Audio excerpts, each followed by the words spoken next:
Dipersembahkan oleh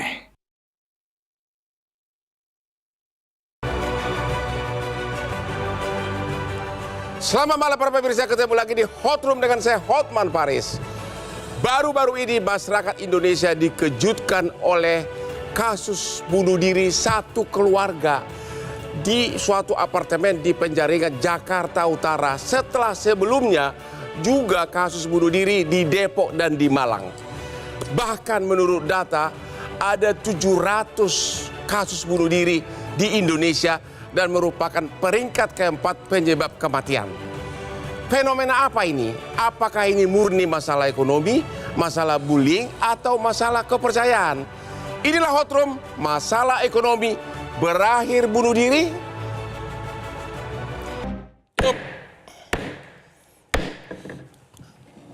Apa Hotman bilang? Makanya biasakanlah selalu minum kopi, yaitu kopi luwak, white coffee, kopi kesayangan Hotman Paris yang selama ini membuat saraf saya selalu bisa terkontrol dan konsentrasi kerja dan juga untuk menghindari stres. White coffee, kopi luwak kesayangan Hotman Paris. Apa aku bilang? Enak banget. Pak Reza, kasus di Penjaringan. Satu keluarga tiba naik mobil, ya. Kemudian si bapak mencium anak dan putrinya dan mengumpulkan handphone masing-masing dan kemudian naik ke atap ke atas apartemen lantai 22, kemudian naik tangga ke atap baru terjun rame-rame. Sesudah si bapak mengikat tangannya ke anaknya, si ibu mengikat tangannya putrinya. Fenomena apa ini? Ini peristiwa yang sangat menyedihkan sekaligus menakutkan. Ya. Tapi izinkan saya untuk berterus terang bahwa saya tidak nyaman dengan narasi satu keluarga bunuh diri bersama-sama. Kenapa? Kan kenyataannya satu keluarga. Betul satu keluarga. Tetapi kita baru bisa betul-betul mengatakan ini peristiwa bunuh diri kalau ada dua syarat. Ya. Pada masing-masing individu bisa kita yakinkan mereka memiliki keinginan sebagai manifestasi kapasitas mental mereka untuk melakukan tindakan tersebut. Ya. Dan antar mereka, berarti antar keempat orang tersebut memberikan konsen atau kesepakatan atau persetujuan untuk kemudian melakukan tindakan itu. Ya. Persoalannya, pada kasus di Jakarta Utara ini ternyata tidak hanya melibatkan orang dewasa, tapi ada dua orang anak-anak. Ya. Ketika kita sudah berbicara tentang dua orang anak-anak dalam situasi ekstrim semacam ini, maka serta-merta kapasitas mental dalam kurung keinginan dan kesepakatan atau konsen serta-merta gugur dengan sendirinya. Artinya si anak nggak mungkin. Tepat. Kita tidak bisa memandang dua anak itu apapun alasannya, terlepas apakah mereka mau atau tidak mau, sepakat atau tidak sepakat, tetap asumsi tunggal yang harus dibangun secara mutlak adalah kedua anak tersebut tidak menginginkan dan lebih-lebih lagi tidak mungkin memberikan kesepakatan untuk terjun bebas sedemikian rupa. Ya. Karena itu, menurut saya, dalam kasus di Jakarta Utara ini tidak bisa hanya disebut sebagai kasus bunuh diri semata. Kalau menyangkut dua orang dewasa tersebut, silakan. Barangkali masuk akal kalau kemudian dikatakan itu kasus bunuh diri. Seandainya sekali lagi bisa diyakinkan ada keinginan dan kesepakatan antar mereka. Tapi khusus terhadap anak-anak, alih-alih menyebut itu sebagai bunuh diri, saya justru menganggap itu Kasus sebagai peristiwa Jakarta pembunuhan. Utara, menurut analisa Bapak, apakah itu faktor ekonomi, faktor stres, faktor bullying, atau apa? Saya terus terang tidak begitu tertarik dengan tinjauan klinis semacam itu, Bang Hotman. Bukan berarti saya tidak berempati, tetapi sebagai orang yang berada di ranah psikologi forensik, saya lebih hirau terhadap implikasi dan ramifikasi hukum dari persoalan ini. Dari perilaku mereka, dengan kata lain dari sorotan psikologis yang coba saya ketengahkan, adalah betul-betul tidak boleh terlepas sekali lagi dari implikasi dan ramifikasi hukumnya. Karena itu, alih-alih berbincang berkepanjangan tentang motif yang saya yakin lebih tepat disampaikan oleh kolega saya dari bidang klinis, psikologi forensik justru menurut saya lebih hirau untuk memastikan apakah ini bunuh diri ataukah selain bunuh diri. Saya menganggap ini bunuh diri dan pembunuhan terhadap anak. Dan faktornya yang Anda ketahui apa? Kalau kita bicara pembunuhan terhadap anak, maka sudah. Kalau orang tua itu apakah motif ekonomi? Nah, kalau kita perbincangkan kasus-kasus bunuh diri yang dilakukan orang dewasa di Indonesia, ada 3 narasi yang paling sering diperbincangkan. Pertama, kesulitan ekonomi. Ya. Yang kedua, barangkali adanya kondisi-kondisi tertentu secara kejiwaan. Ya. Dan yang ketiga adalah keyakinan-keyakinan, entah itu disebut menyimpang atau anomali atau sejenisnya. 3 hal ini yang paling sering diperbincangkan, dicoba sangkut pautkan dengan terjadinya atau dilakukannya aksi bunuh diri oleh orang dewasa. Oke, kita lihat dulu grafis berikut ini tentang 3 keluarga bunuh diri. Ini di Depok. Korbannya seorang ibu dan seorang anak. Motifnya masalah ekonomi setelah ditinggal wafat kepala keluarganya. Ya. Oke, lanjut.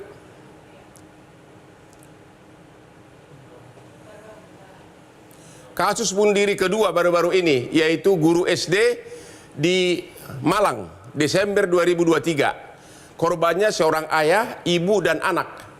Motifnya lagi-lagi beban hutang. Lanjut.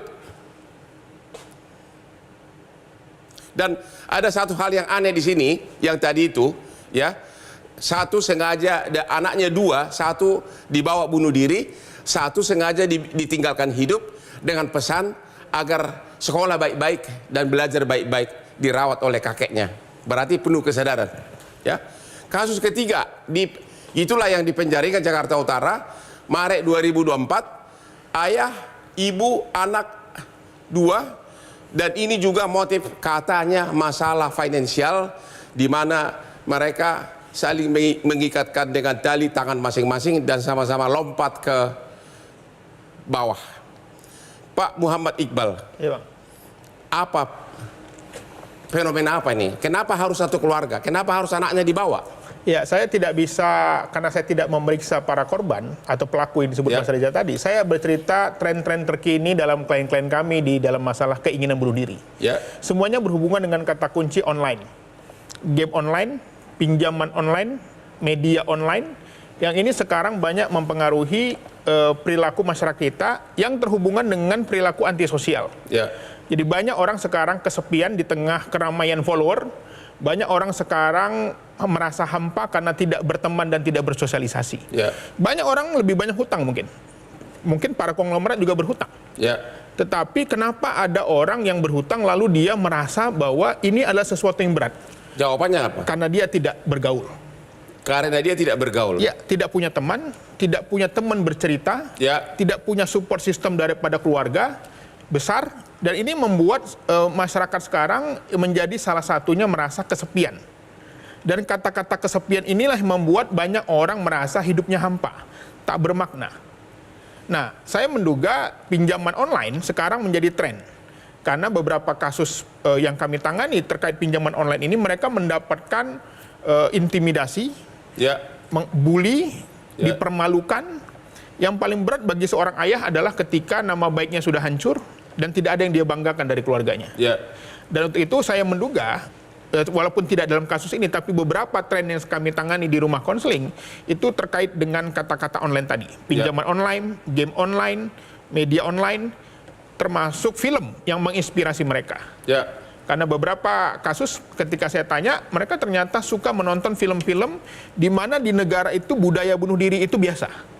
Dan itu menginspirasi mereka. Apa ada kaitan kepada kepercayaan? Dianggap dengan bunuh diri bisa masuk surga? Nah, itu bisa juga terjadi. Jadi faktor sosial dan faktor keyakinan ini menjadi salah satu yang harus kita perhatikan. Ya. Banyak sekali mereka terinspirasi dari tontonan sebenarnya. Ya. Dalam teori social learning, orang itu juga akan banyak berubah ketika dia melihat. Tentu saja seorang ayah dari mana dia dapat inspirasi? Tentu saja bisa jadi dari pengalaman orang lain atau film. Yang menurut dia ini adalah sebuah sesuatu yang bisa kita contoh. Apapun motivasinya, salah satu yang harus dicegah adalah kalau ada anggota keluarga kita seperti itu kesepian, harus segera ditemanin. Makanya berkumpul dengan keluarga, bercerita. Ini kan budaya Indonesia harusnya. Bermusyawarah, bergotong royong. Makanya hari ini pada keluarga Indonesia yang hari ini menemukan anggota keluarganya kesulitan ekonomi, disitulah kesempatan kita untuk berbagi. Terima kasih. Kita istirahat dulu. Makanya para pemirsa seperti Hotman lah sering berdansa.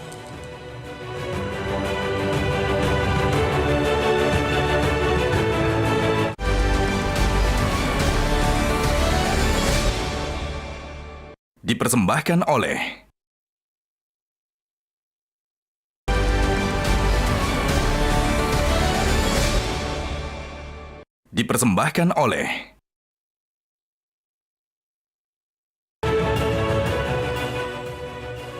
Ketemu lagi di Hot Room.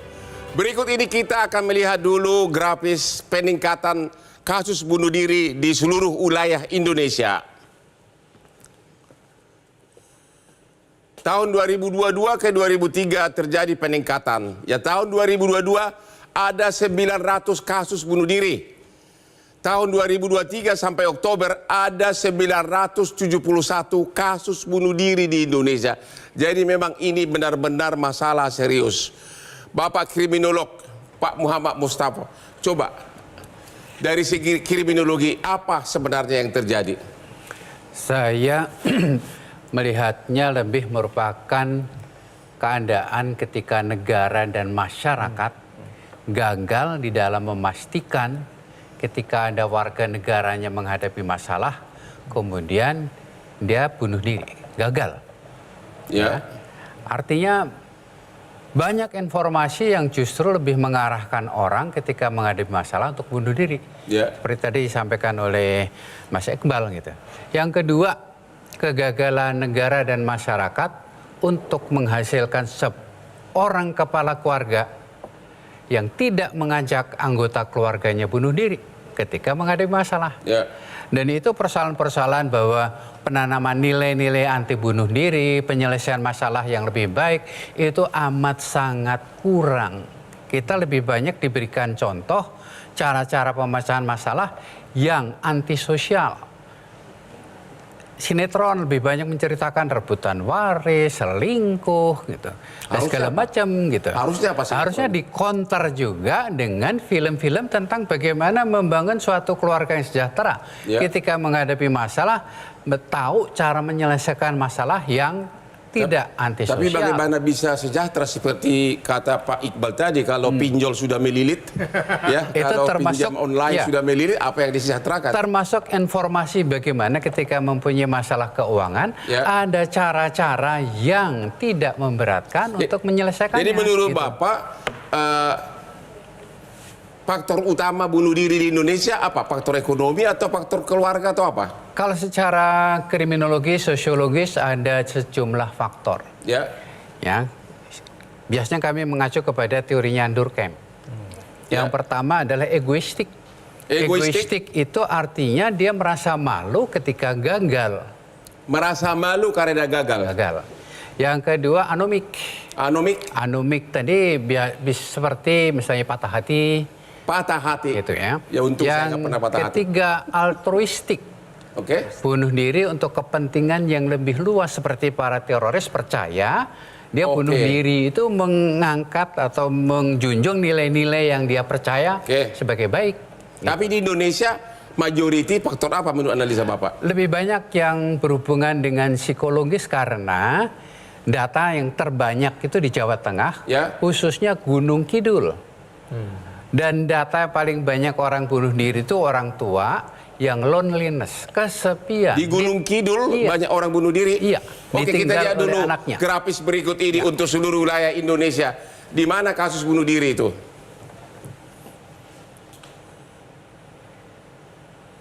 Oke, 10 provinsi dengan kasus bunuh diri terbanyak di Indonesia. Jateng. Jawa Tengah 356. Iya. Tempatnya 03. Kemudian Jatim 184 kasus bunuh diri. Yang ketiga Bali. Bali tempat wisata pun bisa bunuh diri, Pak. Banyak. Padahal ini tempat dansa, tempat bar, tempat pantai. Kemudian yang ketiga Jabar 60 kasus bunuh diri. Berikutnya Jogja. Wah, daerah Sultan pun ada 48 kasus bunuh diri. Lampung 27, Sumbar 26. Bengkulu 22, daerah kampung gua juga banyak rupanya ini. Ya. Oke Pak, Pulungan, analisa Bapak gimana? Baik, terima kasih Bang Hotman. Ya. Kami dari Pusat Kajian Kesehatan Mental Ya. memandang ini adalah masalah kesehatan mental. Kesehatan mental karena apa? Ya, mendefinisikan kesehatan mental itu bukan saja ketiadaan penyakit, Ya. namun mencakup aspek kesejahteraan, baik secara emosional dan hal-hal yang terkait dengannya. Ya. Namun kami kesulitan melihat dari sisi literatur adanya kasus bunuh diri yang dilakukan sekaligus antara orang tua dan Maksud Anda itu literatur tidak banyak di luar negeri tidak atau banyak hanya di luar Indonesia? negeri. Ya? Tidak banyak. Tidak ada kami menemukan kalau literatur yang menceritakan tentang kasus bunuh diri yang dilakukan oleh satu keluarga begitu. Ya. Tapi kami menemukan sebuah jurnal yang diterbitkan oleh Michael Phillips. Ya. Dia menghibahkan hidupnya 30 tahun untuk meneliti tentang kesehatan mental.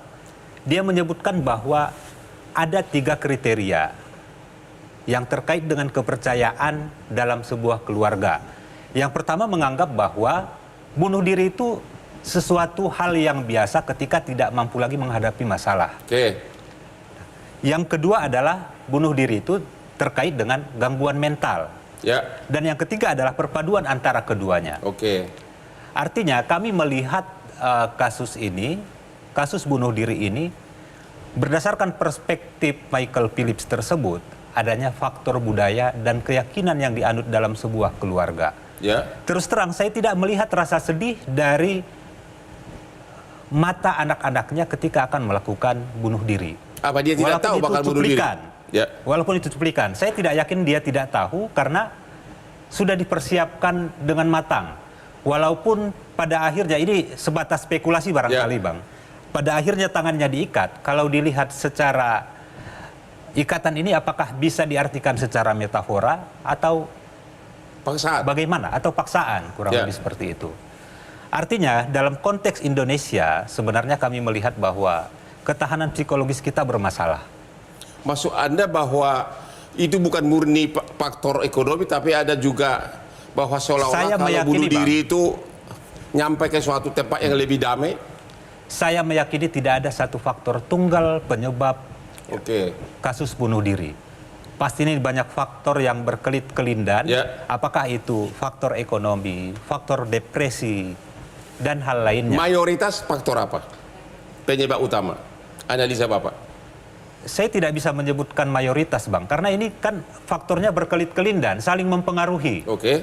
Tapi intinya kalau bunuh diri ini biasanya dipengaruhi faktor mulai dari faktor psikologisnya, faktor genetiknya, faktor sosial di masyarakat, faktor budaya, termasuk keyakinan yang dianut dalam keluarga. Cara tepat untuk mengatasi kalau ada anggota keluarga kita bagaimana? Cara yang paling tepat itu adalah dengan mendiskusikannya dengan anggota keluarga. Ajak berbicara. Ya. Meskipun itu tidak menyelesaikan masalah, setidaknya itu mengurangi beban dari seseorang. Mengurangi beban walaupun pinjaman pinjol, debt collector udah di depan tiap malam begitu?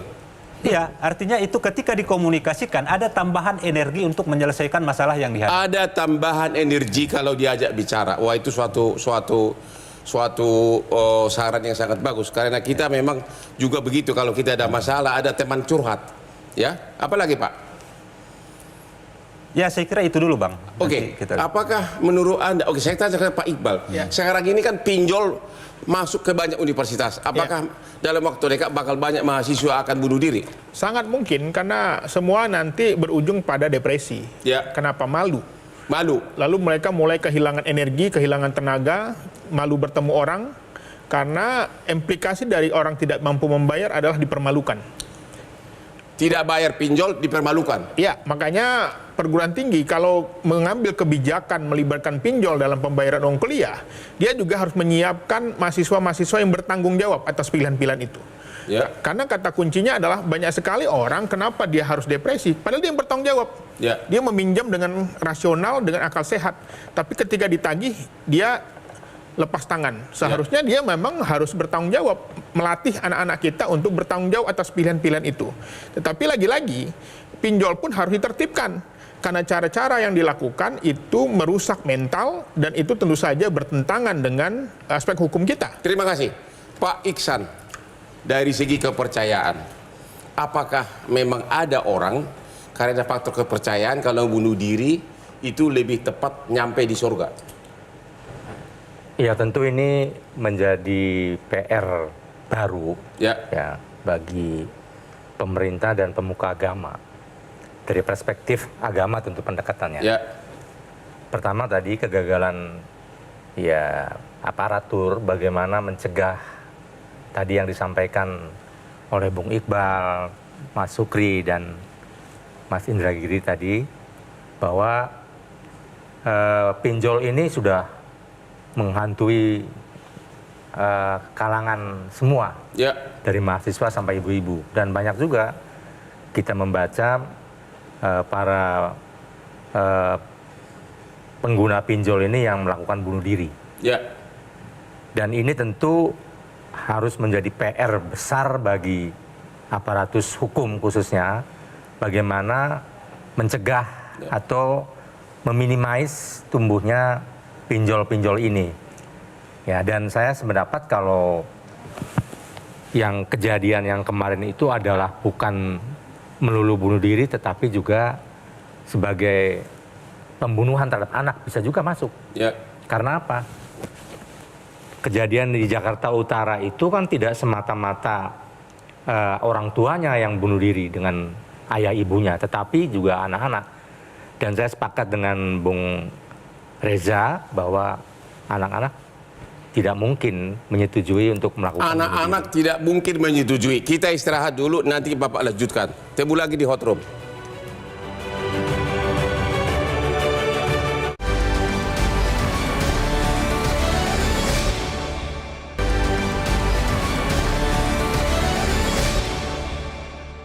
Dipersembahkan oleh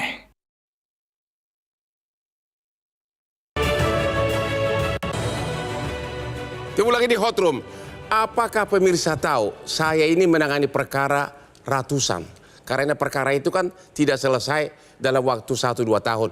Dan yang menemani saya selalu adalah white kopi luwak. Memang kopi kesayangan Hotman sejak dari dulu. Jangan iri, Pak. Majelis Ulama Indonesia. Apakah benar bahwa memang menurut agama bunuh diri itu dilarang? Tapi kenapa banyak teroris memilih untuk bunuh diri? Apakah itu dia yang ada keyakinan dengan bunuh diri itu masuk surga? Ya, dari perspektif agama tentu bunuh diri itu hukumnya diharamkan. Diharamkan. Ya, artinya tidak boleh. Tidak boleh. Agama manapun tidak pernah ada satu ketentuan yang membolehkan bunuh diri. Ya. Apalagi di dalam Islam, ya kita baca suratnya itu di dalam surat An-Nisa jelas bunuh diri itu sesuatu dosa yang tidak terampuni. Oke. Bahkan ancamannya adalah neraka. Oke. Jadi dari perspektif agama tentu bunuh diri itu hal yang harus dihindari. Ya. Ya, nggak mungkin ada kepercayaan yang mengizinkan penghayatnya atau umatnya untuk melakukan bunuh diri. Nah itu, kecuali adalah aliran-aliran yang tentu jauh dari agama itu sendiri. Karena Islam khususnya juga di dalam agama Katolik Protestan itu kan beriman, diajarkan cara beriman. Demikian pula orang yang beriman tentu diajarkan cara menyelesaikan persoalan. Jadi sebagian teroris yang melakukan bunuh diri, dia tahu bahwa menurut hukum Islam itu haram. Ya. Jadi kenapa, motivasi apa biasanya mereka, kepercayaan apa di otak mereka sampai memilih bunuh diri? Ya, inilah bagian dari penghancuran nalar ya dengan kedok agama. Oke. Jadi sesungguhnya tidak ada agama apalagi Islam yang menganjurkan umatnya untuk melakukan kejahatan, apalagi yang namanya teroris itu. Ya. Nah, adapun yang melakukan teror tadi tentu adalah orang-orang yang jauh dari pemahaman agama yang benar. Terima kasih, Pak Reza. Tadi kita sudah lihat 900 lebih kasus bunuh diri. Apa? Kok menyeluruh di seluruh Indonesia? Faktor utama apa? Bapak belum jawab. Faktor ekonomi atau faktor apa? Tadi sudah saya katakan sebelumnya bahwa paling tidak dari sisi narasi, setiap kali media memberitakan tentang kasus-kasus bunuh diri yang menggemparkan, Ya. 3 hal yang kemudian diperbincangkan. Kemungkinan ada kondisi-kondisi kejiwaan tertentu, Ya. lilitan beban sosial ekonomi, dan juga segala macam kemungkinan lah bisa ada di situ. Masalah keyakinan-keyakinan yang barangkali dianggap menyimpang juga. Tapi bagi saya, terpicu oleh kasus Jakarta Utara, kita semua, terutama otoritas penegakan hukum, menurut saya harus berpikir secara lebih clear. Membuat rumusan masalah secara lebih terukur. Tapi kok pada umumnya orang percaya karena masalah ekonomi? Dan kenapa anak-anaknya juga diikutkan? Apakah dia takut anaknya juga jadi sengsara hidupnya? Karena itulah menurut saya kasus-kasus bunuh diri tidak tepat lagi ditinjau sebagai masalah individu per individu. Ya. Yang rekomendasinya adalah terapi, konseling, rehabilitasi individual tidak cukup. Ya cukup, Tidak konseling nggak cukup. Tidak cukup. Jadi apa dong? Sebagaimana tadi sudah dikatakan oleh Pak Mustafa bahwa ini menjadi sebuah problematika sosial, Ya. maka sudah pendekatannya atau penanganannya juga harus berbasis kolektif, Ya. berbasis masyarakat. Kalau kita sepakat bahwa kasus semacam ini dibingkai sebagai isu kesehatan mental, maka ada 4 dimensi yang harus dikelola secara simultan. Ya.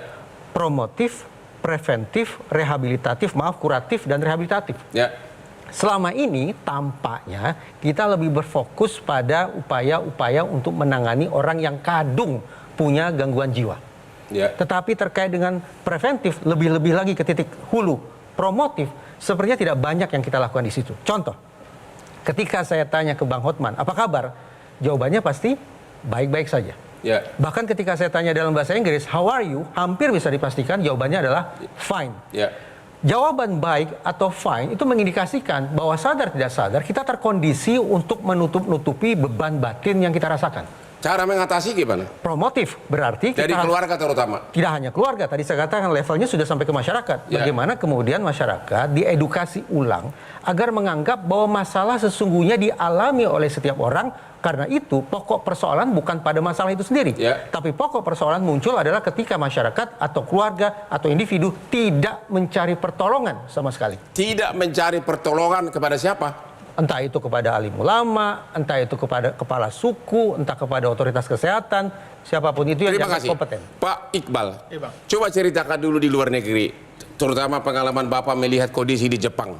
Ya, saya kira memang kalau di negara-negara yang memang sudah membudaya itu dianggap biasa, bahkan difasilitasi oleh negara karena beberapa perilaku mereka itu sampai mengganggu ketertiban umum sehingga pemerintahnya menyediakan satu tempat.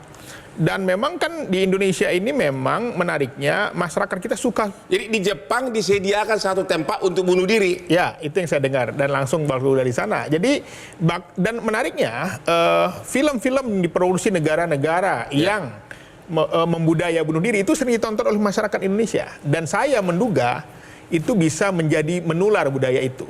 Dan itu menjadi inspirasi. Padahal di sana ya mereka juga memiliki keyakinan-keyakinan Kenapa berbeda. harus bawa anak? Ada nggak pointer di situ? Kenapa harus bawa anak? Ini yang menurut saya unik, perlu kita dalami nanti teman-teman kepolisian, tetapi saya menduga bahwa ada mungkin upaya bujuk rayu, ajakan supaya si ayah merasa bahwa anaknya supaya tidak menderita. Supaya tidak menderita. Ya, saya meyakini bisa jadi kalau begitu salah satu di antara keluarga ini ada yang mengalami masalah dengan gangguan mentalnya. Ya ini pernah terjadi, seorang alumni perguruan tinggi ternama, dia membunuh anaknya dengan alasan takut anaknya akan sengsara. Dan itu juga terjadi di Jakarta Selatan di mana ayah membunuh anaknya. Ini tentu saja patut diduga tadi seperti Mas Reza bilang bahwa bisa jadi ada salah satu yang mendominasi, mempengaruhi, mengajak, terinspirasi dan akhirnya terjadi. Oke, kita lihat dulu grafis berikut ini menurut data WHO kasus bunuh diri.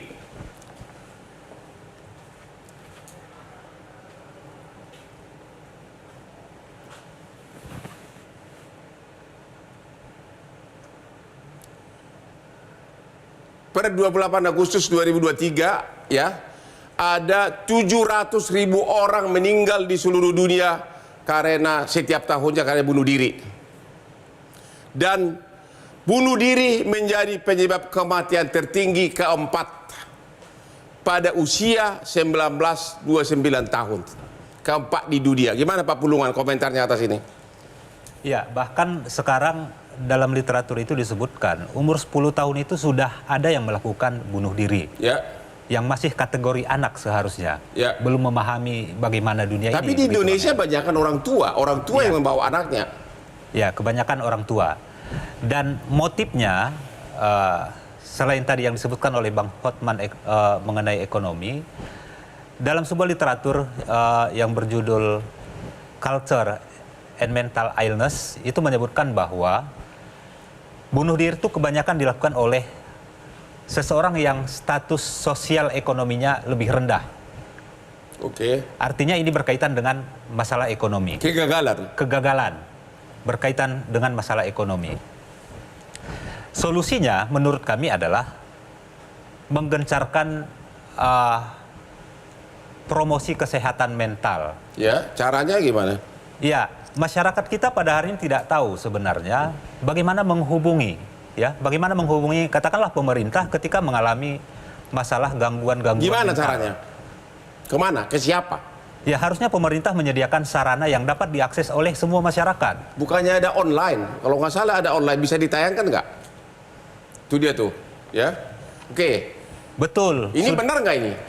Benar. Jangan-jangan di telepon malah cuma suara bunyi ringing. Atau sebaliknya, Ya. sebetulnya yang harus dicek menurut saya Bang Hotman, setelah nomor ini diadakan, seberapa banyak sesungguhnya masyarakat yang menggunakan nomor ini. Tadi saya katakan, saya khawatir bahwa masyarakat kita tidak terkondisi untuk berbagi isi hati.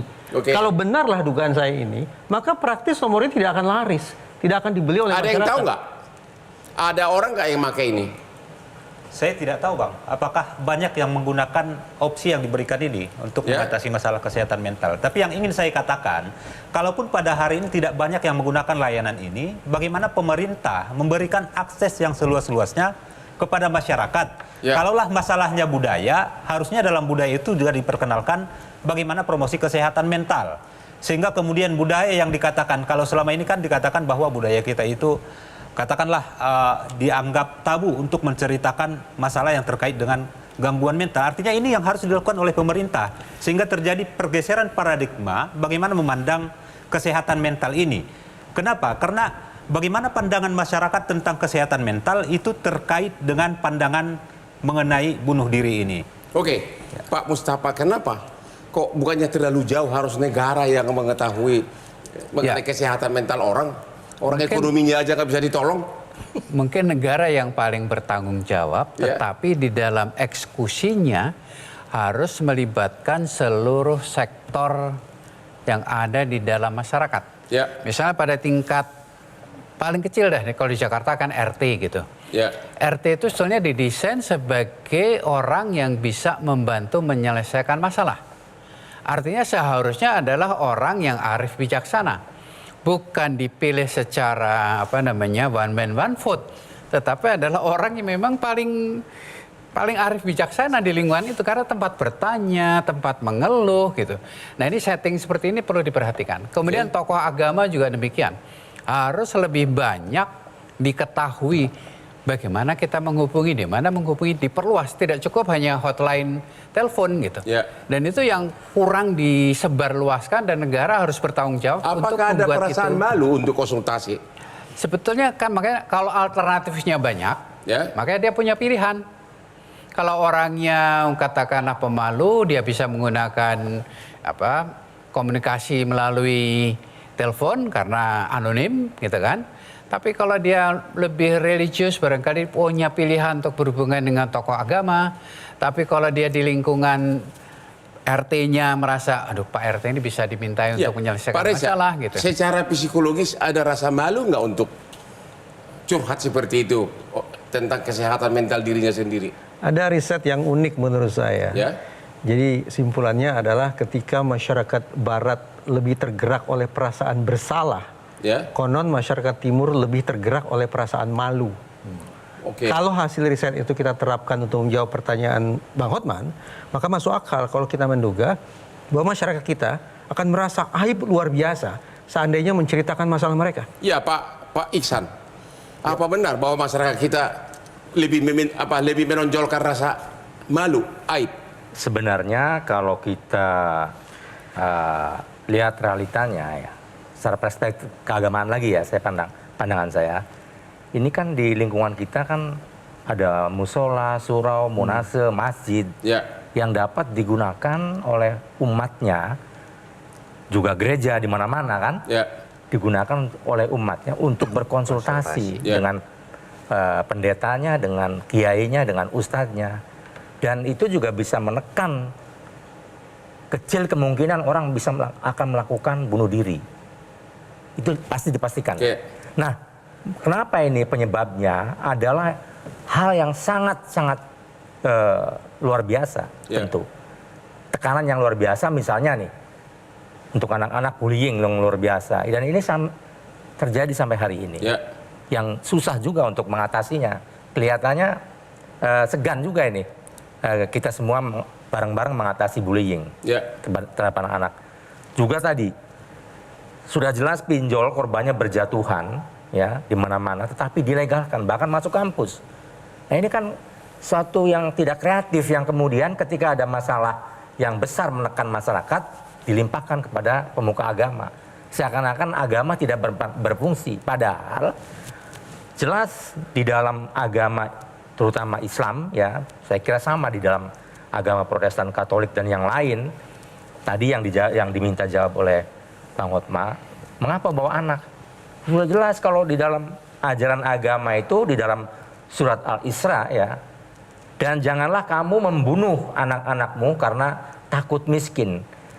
Kata Allah, kata Tuhan, kamilah yang memberi rezeki kepada mereka dan kepadamu. Membunuh mereka itu sungguh suatu dosa yang luar biasa. Nah, terima kasih. Artinya, sebentar Bang. Ya. Artinya, kalau kita percaya bahwa kita beriman, tentu akan menghindari ini. Karena ada satu ayat lagi. Fa inna ma'al usri yusra, inna ma'al usri yusra. Bahwa ada persoalan yang berat, juga ada jalan keluarnya. Dan ini adalah bertaut. Berarti faktor kurang iman. Satu, faktor kurang iman tadi oleh para psikolog yang ada di sekitar kita semua ini, kurang gaul tadi. Kurang gaul. Nah, kurang bermusyawarah, kurang berbicara dengan kurang yang dansa. lain. Kurang dansa dan kurang masuk masjid. Terima kasih. Nah, itu. Kita istirahat dulu. Dan jangan lupa berdansa.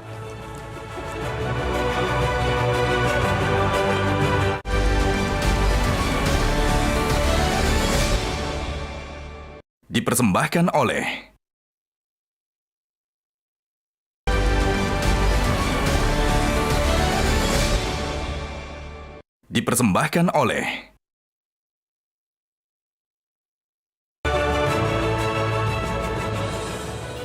Ketemu lagi di Hot Room. Tibalah kita di segmen terakhir dan kali ini kita akan nanya kepada para narasumber apa yang harus dilakukan keluarga untuk mencegah jangan sampai anggota keluarganya bunuh diri apabila ada gejala-gejala stres atau masalah ekonomi yang parah. Pak Reza? Saya memilih untuk mengedepankan satu pesan, yaitu bahwa ketika terjadi peristiwa-peristiwa mengenaskan seperti di Jakarta Utara, jangan gegabah langsung menyebut itu sebagai bunuh diri bersama satu keluarga. Pastikan bahwa ketika dalam peristiwa yang menyedihkan sekaligus menakutkan itu ada anak-anak di dalamnya, tidak boleh kita memakai asumsi bahwa anak-anak itu memiliki kapasitas mental yang mencukupi, sehingga mereka menginginkan mati dengan cara seperti itu. Dan juga jangan sekali-kali kita berpikir bahwa anak-anak itu memiliki kesanggupan untuk membangun kesepakatan, memberikan persetujuan bahwa mereka akan meninggal dengan cara-cara seperti itu. Cara mengatasi kalau ada bahaya. Karena itulah saya sekali lagi ingin menegaskan kasus semacam di Jakarta Utara adalah potret tentang pembunuhan terhadap anak. Sekiranya masyarakat Indonesia mengamini itu, maka mudah-mudahan mulai sekarang tidak ada lagi orang tua yang mengajak anak melakukan tindakan fatal semacam itu dengan klaim kasih sayang, dengan dalih masuk surga atau sejenisnya. Setiap orang tua yang mengajak anak masuk dalam situasi maut itu harus dicap dengan satu nama: pelaku pembunuhan terhadap anak. Pak Iksan, apakah perlu disebarluaskan itu kepada umat bahwa kalau kau mau bunuh diri berarti kau membunuh anakmu? Kalau di dalam agama kita, itu agama Islam ya. Dan saya kira sama juga di dalam agama lain. Sejak dini anak itu dididik bagaimana mereka beriman kepada Allah. Hidup. Nah, dan hidup itu adalah hak hidup yang tidak bisa diambil oleh orang lain. Nah, oleh karenanya mereka ketika sejak dini diajarkan keimanan kepada agama, pasti akan jauh dari perilaku seperti itu. Dan ketika mereka juga sudah tua, mereka akan kembali kemana? Ke surau, ke masjid. Dan di sanalah tempat beribadah. Berarti faktor keimanan salah satu cara mengatasi. Sangat penting. Sangat Dan ketika mereka di tengah jalan, di tengah usia menghadapi problem sebesar apapun, mereka yang diingat adalah Tuhan. Dan ketika mereka mengingat Tuhan, otomatis mereka beriman kepada Tuhan. Karena beriman kepada Tuhan maka akan menjauh dari perbuatan-perbuatan Yang dilarang. yang diancam dengan apalagi tadi hukum neraka. Terima kasih. Pak Mustopo, semua orang mengatakan bahwa pinjol adalah salah satu faktor utama penyebab bunuh diri. Bagaimana cara mengatasinya? Apalagi sekarang pinjol masuk kampus. Ya, cara mengatasinya adalah pertama, mengcounter dengan pendidikan manajemen keuangan pribadi, Ya, manajemen keuangan rumah tangga. ya kan orang bisa gagal, Pak. Ya, tapi itu harus manajemen, tapi bisa aja tetap kalau miskin. dia tidak punya pengetahuan, apalagi dengan mudahnya dia akan masuk pada jeratan pinjol. Ya, Itu. Yang kedua, memberikan informasi bahwa banyak fasilitas pinjaman yang ringan. Tidak seperti pinjol yang mencekik. Dan itu harus diinformasikan seluas mungkin, seintensif mungkin, dan itu mudah sekali. perlu nggak pemerintah segera mengatakan melarang pinjol? Bisa juga. Ya, Tapi di sini ada lembaga yang dibuat, tapi fungsinya nggak begitu terasa. OJK. oke, terima kasih. Pak Iqbal, Iya, Bang. apa dan bagaimana cara mengatasi apabila ada anggota keluarga kita yang sudah ada gejala kejiwaan? Ya, saya kira yang terbaik adalah mendengarkan. Mendengarkan. Ya, karena membuat dia nyaman, ya, memenuhi kebutuhan dasarnya, sama seperti terjadi bencana atau situasi krisis, orang selalu sibuk dengan fisik, Ya, tapi lupa dengan psikologisnya. oke. Untuk itu, mendengarkan adalah salah satu cara yang terbaik untuk membuat mereka nyaman, Oke. tenang, sehingga mencegah mereka bunuh diri. Oke. Termasuk keseimbangan antara ruang maya dan ruang nyata. Ya. Saat ini kita lihat orang selalu sibuk di digital, ruang maya, tapi lupa berteman dan bertetangga. Ya. Lupa berolahraga fisik. Ya. Ini membuat akhirnya terjadi ketidakseimbangan. Ya, Sehingga mereka merasa berada di langit, tapi kakinya tidak menginjak bumi. oke. Untuk itu, support system keluarga, keharmonisan, kehangatan ini penting. Banyak sekarang keluarga bersama makan, tetapi tidak saling berbicara, Ya. tidak saling menatap, karena mereka sibuk dengan HP-nya masing-masing. Jadi, kita harus sensitif kepada anggota keluarga kita, orang tua kita, tetangga kita. Apabila kita menemukan hal-hal yang mencurigakan seperti kesepian, sedih, kita harus segera untuk merangkulnya. Benar nggak teori saya ini? Tadi Bapak mengatakan kan makan tapi sibuk masing-masing. Ya. Saya sering melihat pasangan, kalau dua-duanya sibuk dengan HP berarti itu suami istri. Kalau mulutnya berbusa-busa itu masih pacaran. Oke, Pak Pulungan, bagaimana cara mengatasi kasus bunuh diri ini Ya. yang realistis? Ya, menurut saya Bang, narasi kesejahteraan ini harus digaungkan kembali. Selama Ya ini maunya kita, sih sejahtera. ya, Sekarang selama ini masih kan lagi konsentrasi untuk kebanyakan mencari modal narasi untuk makan siang. narasi yang dikembangkan itu kan narasi ekonomi, Ya. hukum, dan hal lainnya. Belum masuk kepada aspek-aspek kesejahteraan yang mencakup aspek psikologis pada setiap warga yang ada di negara ini. Jadi Anda setuju faktor utama memang ekonomi? Faktor ekonomi termasuk salah satu faktor. Ya, Termasuk salah satu faktor yang mempengaruhi perilaku-perilaku Ya. terkait dengan gangguan mental. ya, Kalau dalam lingkup keluarga, ya seharusnya orang tua menjadi role model yang Ya. baik bagi anak-anaknya. Kemudian pada lingkup yang lebih luas, lingkungan menjadi social support yang baik bagi tumbuh kembang anak-anak, ya, Ya. baik di lingkungan pendidikan, di lingkungan sekitar, dan masyarakat kita pada umumnya saling memperhatikan sehingga aspek kesejahteraan ini bisa masuk ke dalam, meresap ke dalam pribadi kita masing-masing. terima kasih. Oke, pemirsa, demikianlah akhir dari diskusi kita ini. Pointer-pointer yang dapat kita dapat adalah satu, bahwa sangat terlarang bagi orang tua untuk membawa anaknya bunuh diri. Itu adalah perbuatan membunuh dan tidak dibenarkan oleh agama. Yang kedua, masalah ekonomi khususnya pinjol adalah salah satu penyebab banyak kasus bunuh diri, khususnya sekarang ini sudah masuk kampus. Yang ketiga, peranan keluarga sangat penting untuk mengajak anggota keluarganya yang kelihatan bermasalah. Inilah akhir dari diskusi kita ini. Jangan lupa nonton Hot Room setiap hari Rabu jam 9.30 malam di Metro TV dengan hostnya yang sangat rupawan. Sampai ketemu di Hot Room. Mari Pak, di sini Pak.